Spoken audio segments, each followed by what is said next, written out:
As always, we're doing these practices. I'm coming to you from Mi'kmaq territory, Mi'kmaqi, and I know that all of you are in different places. Many of you are also from here, so you'd be having a same, but this is our land acknowledgement. This is where I am, the unceded ancestral territory of the Mi'kmaq people. And what we're working with today is this truth that I can't predict or control what's going to happen. So I wanted to start with a little inquiry into that and this quote from Pema Chodron. Many of you are really familiar with Pema. I've really loved her work for many decades now. So she says, our discomfort arises from our efforts to put ground under our feet and to realize our dream of constant okayness. So that's an interesting thing just to sit with for a minute. How committed am I to try to arrange my life so that I constantly feel okay?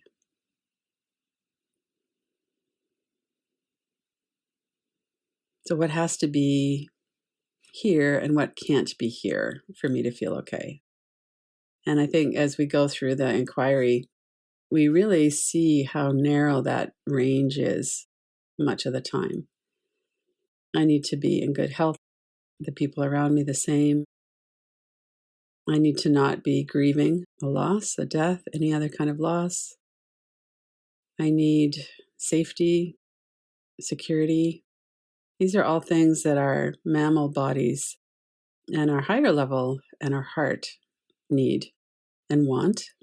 And yet at the same time, we know that that's actually not how most of our life has been. We have times when we feel that relatively, and then we have times when things are really, really hard.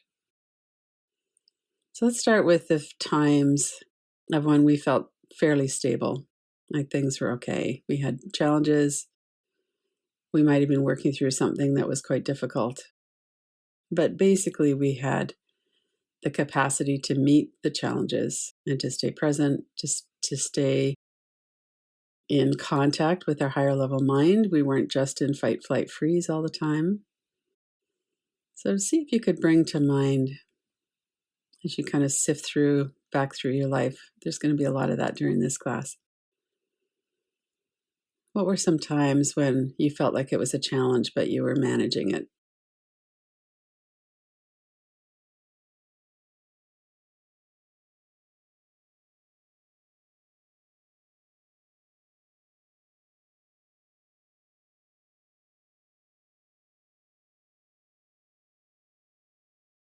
And then what about times when you felt like it was just too much?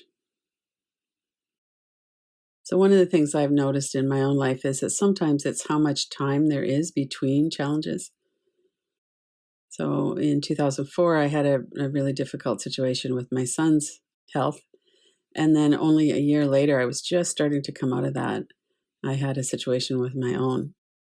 And so it didn't feel like there was quite enough time to get my feet underground, underneath me.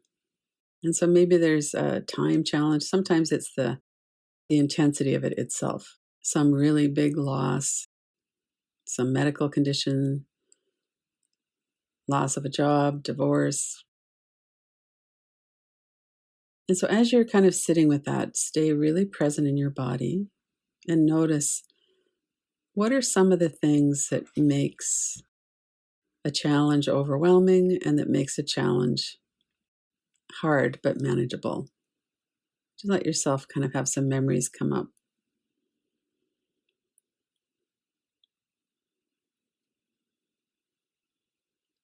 Notice some of the things that were making it more difficult to stay present.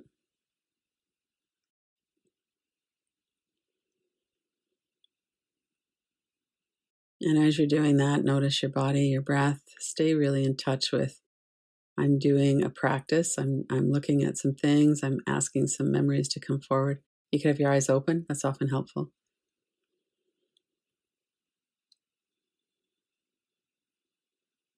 And then the theme for today is that we can't predict what's going to happen. So how did that factor into that situation, those many situations? of the times when it was difficult, but you knew. I think, the loss of a person, a death of a person might be something like that, depending on the circumstances. You know what's happening. The person has gone and you're not going to see them again. That's very different from somebody who, for instance, disappears and we don't know what's happened to them. Or if we're laid off at our job, it's very different than working for maybe years in a company where we're not sure what's going to happen. Just to look at and feel into it. What is the difference there? What are some of the components of that? What makes a difficult situation more challenging or maybe even overwhelming?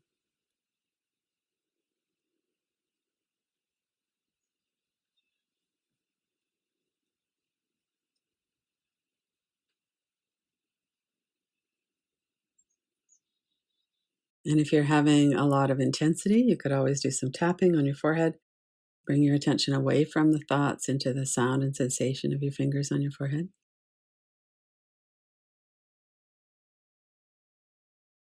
You could get up and move around. There's a lot of options. Do some breathing. Just to notice what comes up. What are some of those components for you? One of the things that I really wanted to bring forward is that this is our nervous system and that our neuroception, our perception of threat and safety, is unconscious. So this is not something that we control. And as happens in the primitive brain, our nervous system remembers everything that's ever happened, especially the things that are dangerous. And that we have a human need to know that we're going to be okay and to know what's going to happen. So there's not something wrong with us that we want to know that we're going to be safe and we want to know what's going to happen. We'll feel better if we know what's going to happen. And that we don't like that. That feeling is scary. And it lands on times from our childhood and younger times in our life when we didn't know what was going to happen and maybe really difficult things were happening.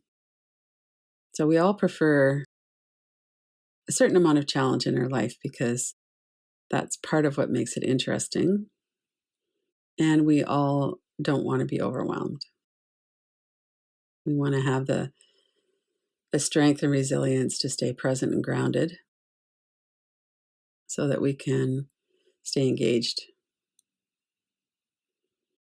So let's look into what is our window of tolerance around uncertainty and struggle. You might bring forward some considerations of how it felt to you when you were young. We have a very narrow window of tolerance when we're young, a child. But what are you not able to see or let in? Maybe because it feels overwhelming. And this is so important. And a big part of the reason why we work on resilience and strength is so that we can see accurately.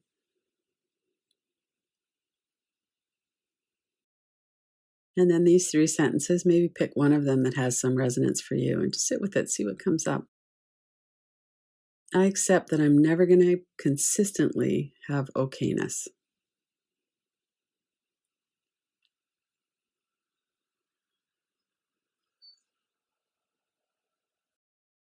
And when we say that like a reverse inquiry, some kind of resistance to that will come forward.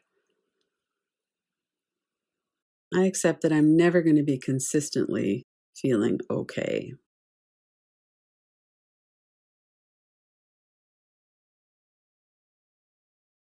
I accept that how I want things to be is not how they will be.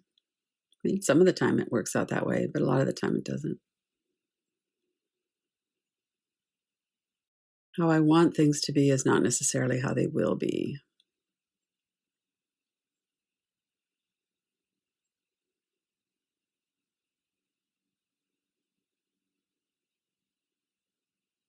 And stay aware that you're witnessing or observing your responses.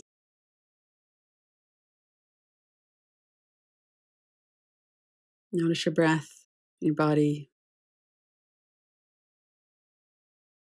What is your argument? What is your resistance to that?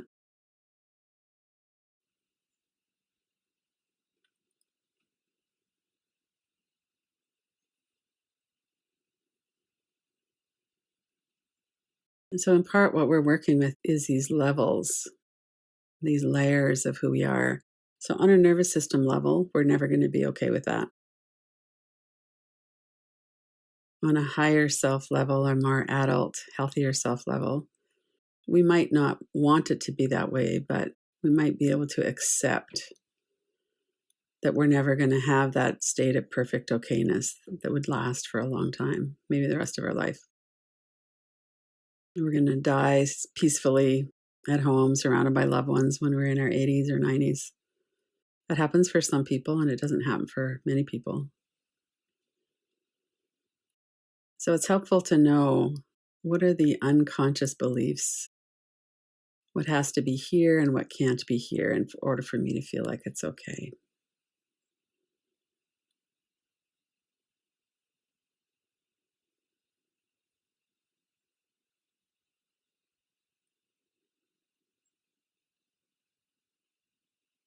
And then the last sentence, I will be okay even if I don't know what will happen in the future.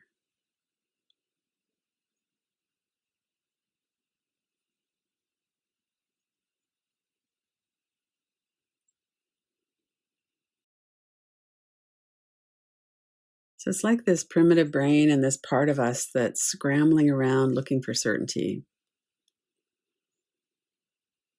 And if you were to think back to the beginning of the COVID pandemic, even, or you could think back to something else, we had no idea what was going to happen in March 2020. We just knew that things were really different. We never could have predicted that there would be a virus that was a global pandemic. Some people, maybe, people that are scientists and in the know might have predicted that, but most of us had no idea. We were taken very much unawares. And we had all these nervous system responses. And when we think back to the last 18 months, it's been very challenging and very different. And yet, a lot of what's different, we've kind of gotten used to, we've come to terms with. It might be scary and distressing and upsetting, and still, somehow we're okay enough that we're here.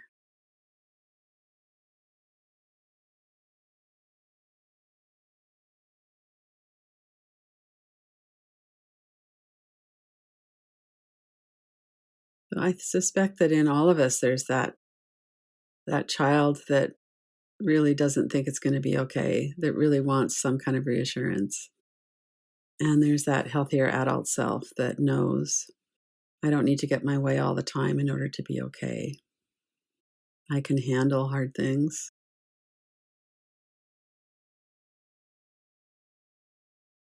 Let's take a moment just to kind of sit with that, see what's here for you.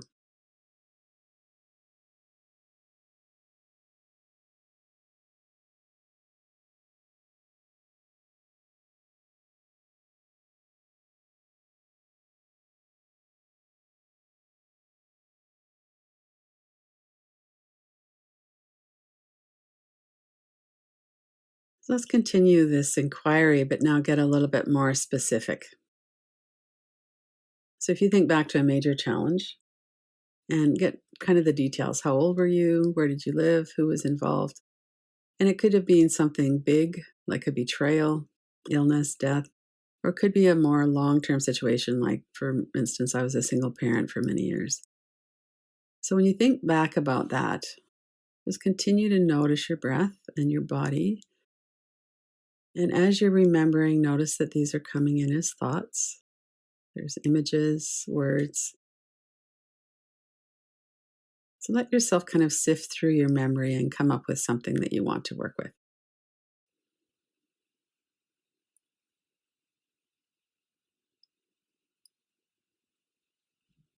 What was the situation? And it doesn't have to be the perfect thing, just whatever comes to mind is fine. And then get into the details. How old were you? Who was there? What happened? Where did you live at the time? You might have an image of yourself at that age or of the other people that were involved. And what does it feel like in your body as you remember that.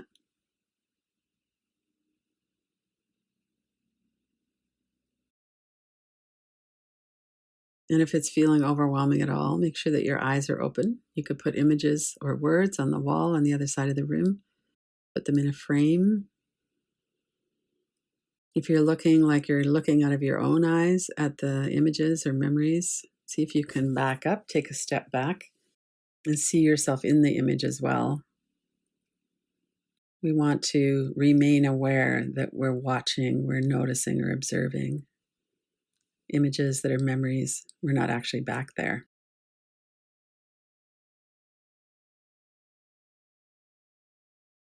And stay connected with your breath. Notice if you can stay kind of steady with this or if it's all flooding back and feeling kind of overwhelming. What's your relationship to that now? And as you think back to the details of what that was like, what were you dreading at the time? And what was your catastrophic thinking predicting might happen? So when my son had a medical scare, I went all the way into he's dying, he's dead, the funeral years later.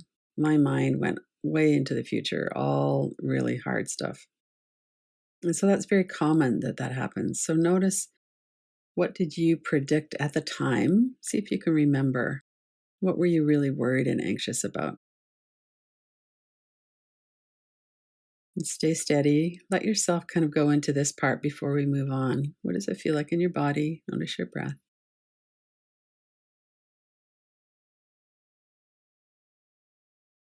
And we can use the tools we have to work with thoughts. Tapping, putting it in a frame. Notice the sensations in your body. Did you stop breathing? Are you clenching your teeth or your shoulders up around your ears?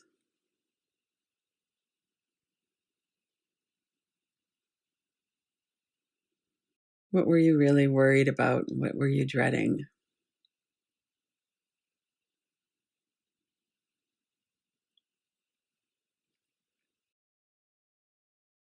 And some of these might be quite difficult to stay with, and that's fine. You could just open your eyes, go on to the next part. You could also kind of just pat your body, put your hands on your heart, do some box breathing.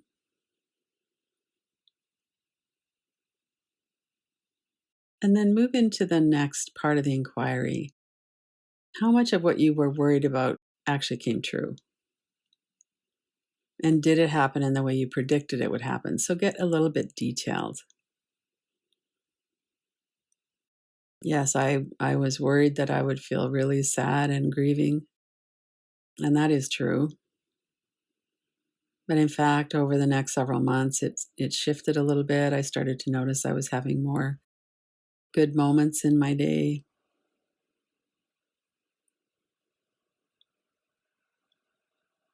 We're really looking to see if what we predicted would happen happened in the way that we thought it might, the way that we were really dreading. So, coming out of that negativity bias, which is what a lot of catastrophic thinking is all about, what actually happened?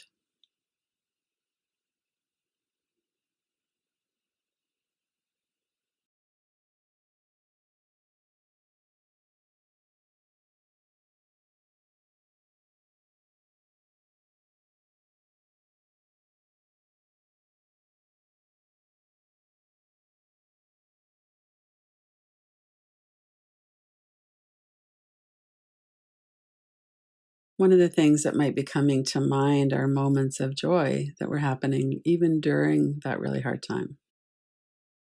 And we tend not to remember that part of it. And when we're thinking about or dreading something that might be happening in the future, we almost never predict that we're going to have moments of joy. This quote from Brene Brown: joy collected over time fuels resilience. Just as you're tuning into that, notice, what are the moments of joy that were happening even during that time? when we were grieving or overwhelmed. Bring it to your heart center, soften, relax, and really bring it vividly to mind. Who was with you, if anyone? Was it a small moment of appreciating life? Like every morning when I walk outside, the air here smells amazing. I always take some deep lungfuls of air and really appreciate that. So, what is that for you? What comes to mind?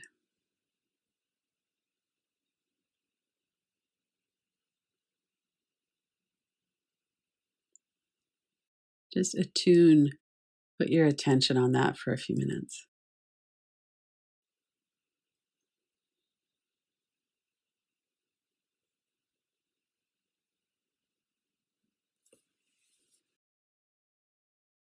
And if you're struggling with something that you're worried about now,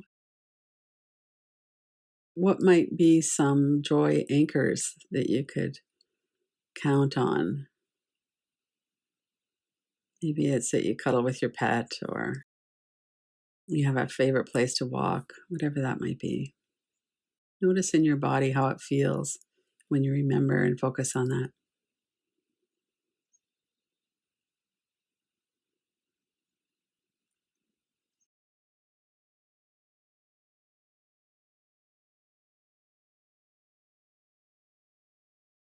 So, this picture is of a person standing in a lighthouse that's being overwhelmed by waves in the ocean. And yet, the person there is protected by the solidness, the structure. So, I brought that because so much strength and resilience comes from these difficult experiences. So, if you're thinking back to some of those times, what we were just working with, what is it that happened that you weren't predicting? What worked out better than you expected? Or what did you learn? What wisdom did you come to know from what you were experiencing? We made it through.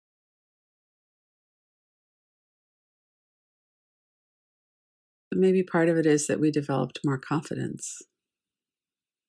We really understand that we can get through things that are hard. We understand it on a gut level.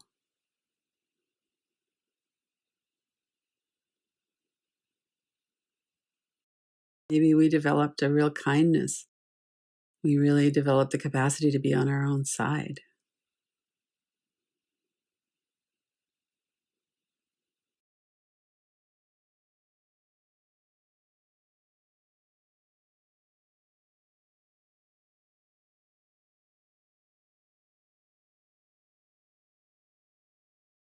And then just to stay with that for a moment if you want to. And then to just acknowledge here, it's natural that we want things to work out without pain, without grief and fear and all those things. We always feel anxious and afraid when we sense danger or impending threat. And we go into fight, flight, freeze. We might not know that we're anxious if we're really deep into freeze, but we all have these mammal bodies. It's scary to let in what we actually can't control life. And we don't like that because we want to predict what's going to happen. So actually, pain is part of life. We all know that on a kind of a cliche level. And yet there's something in us that keeps wanting to not experience bad times or difficult times. If you want to have your hand on your heart or just to tune into yourself, if you were to say, I know I'm okay,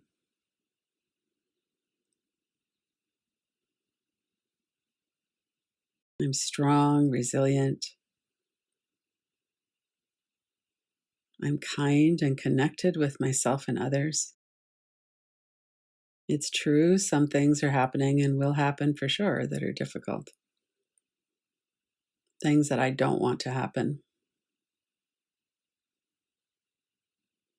And I know I'm okay.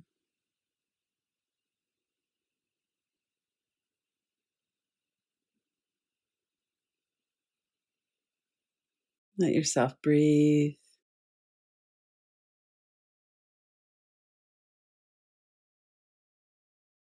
I know I'm okay.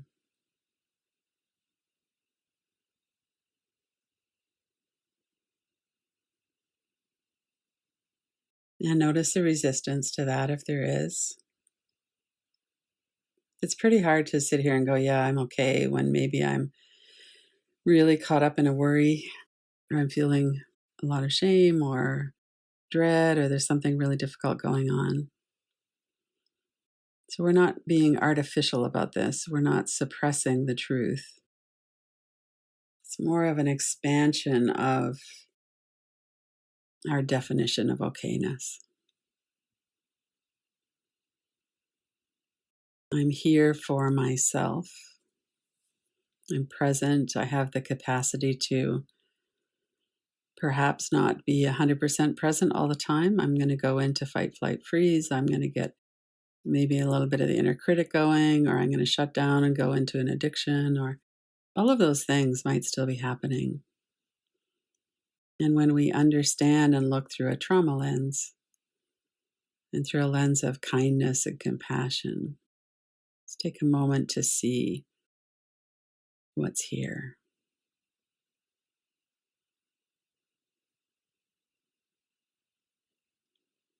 I know I am always okay.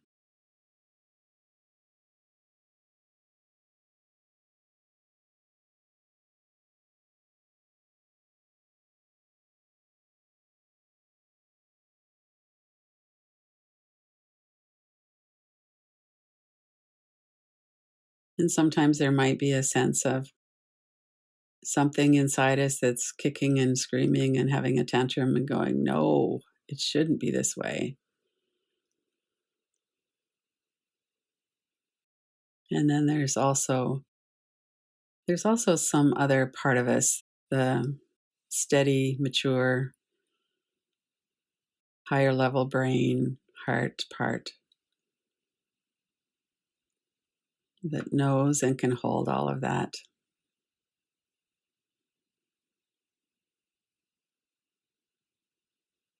Notice if you can be 100% kind with yourself. It's really natural to resist what we don't want to have happen. And what we're doing with this work is we're resisting the disconnection that would then happen. We're staying in touch, we're connecting, being present with ourselves.